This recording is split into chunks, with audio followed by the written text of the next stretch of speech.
благодарности и од мене и за настанот и за можноста да се разговара на оваа тема. Толку битна и толку општа и толку конкретна, се заедно во исто време. Јас мојата колумна насловот на мојата колумна беше ефектот на погледот и инспирацијата ми беше од еден документарен кој неодамна го гледав, каде што астронаутите кога се надвор таму некаде во космосот, она што го гледаат како свој дом е таа мала светлечка сина топка, која што од таму изгледа многу мала, која што од овде изгледа многу голема.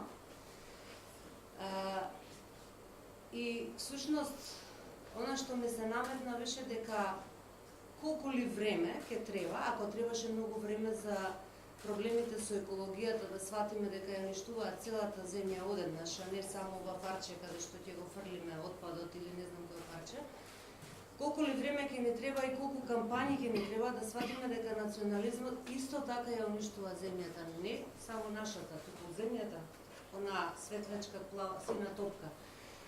Затоа што тоа е нешто што е погубно, тоа е тоа што е опиум, тоа е тоа што го земаат луѓето и го припишуваат 3 пати на ден, некаде на лажиче, некаде на поголеми дози, но тоа е тоа што одржува одредени влади на власт, тоа е тоа што одржува одредени верувања на сила, тоа е тоа што во крајна смисла можеби и не можеби, туку сигурно кочи многу поголем прогрес и многу подобри идеи што би ни го направиле на сите животот поубав.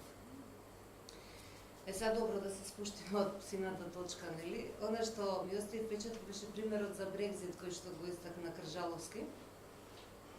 Да, милиони таму 12 или 13 не излегува на гласање и потоа кога се правеа некои анализи, всушност испадна дека тоа се младите луѓе кои потоа многу се каја што ја испуштиле шансата да излезат и да кажат каде и како би сакале нивната земја да оди.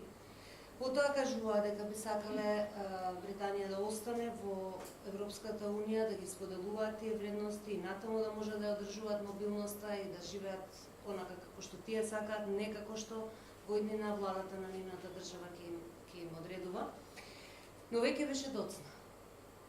Ако да речеме, не знам дали е така, ама за да се споиме со темава, ако го наречеме патриотизам, одлучувањето за тоа каде ќе оди вашата држава, тогаш Британија киксна на темата патриотизам. И сега да се вратиме тука. Мене ми се чинат работиве многу исто и многу слично од многу одамна. Да се подсетиме кога Македонија влегуваше во Обединетите нации, влегуваше со референцата поранешна Југословенска република Македонија. Исто беше.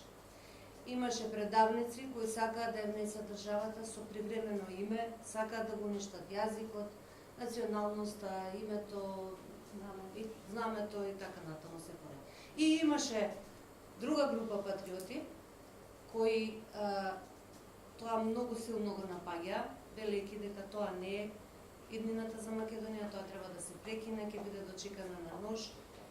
И баш деновиве се подсетував на тој настан и се сетив дека кога тогашниот претседател Киро Глигоров излезе на говорница во Обединетите нации и почна да зборува на македонски, мислам дека во истиот момент во државава се промени атмосферата, како да дувна друг ветер, како да дојде нова клима.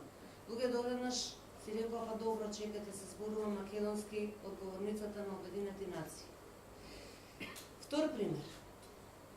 Привремената спогодба со Грција од 95 година. Дочекана на нож од патриотите, не знам дали поостар можеше да биде тој нож. И со години напаѓена. И со години напаѓени овие другите дека не се на патриоти, дека направиле спогодба која ете така немало врска дека ќе обезбеди прием на државава во меѓународните организации како што е НАТО и Европската Унија. И дојдовме во ситуација кога ја загубивме спогодбата, па потоа истите патриоти победоа судски спор пред судот во Хаг за да ја вратат по сила, но работите многу се променија. Знаете, се во животот на поединецот, во животот на државата, во животот на една група, ако сакате, се е миг. Или ќе го фатите мигот, ќе го искористите, ќе го претворите во нешто добро за себе и за сите други, или ќе го пропуштите и можеби уште многу долго ќе чекате нов миг. Има и уште многу такви примери каде што едните беа патриоти, другите беа предавници, едните не ја сакаа доволно својата земја, другите премногу ја сакаа својата земја. И знаете, некаде имаме примери кога некој премногу те сака, па може и да те уништи од таа љубов ако беа сведена некаква вредност која е многу корисна и која може да донесе успех. Сега сме повторно исправени пред една друга димензија, иста димензија, друг план или како сакате. Референдумот, кој е патриот, кој е предавник, дали треба да се гласа, дали треба да се бойкотира. Јас само вака ќе кажам. Ако го загубите правото, ако сами си го уништите правото да гласате за нешто или против нешто, никој друг не ви е крив, самите сте криви. Никој утре нема да забележи дека некој бойкотирал, бидејќи што значи тоа? Може би е став, ама каков кога зборуваме за иднина на државата каде што живееш ти, твоите деца и треба и натаму да живеат генерации.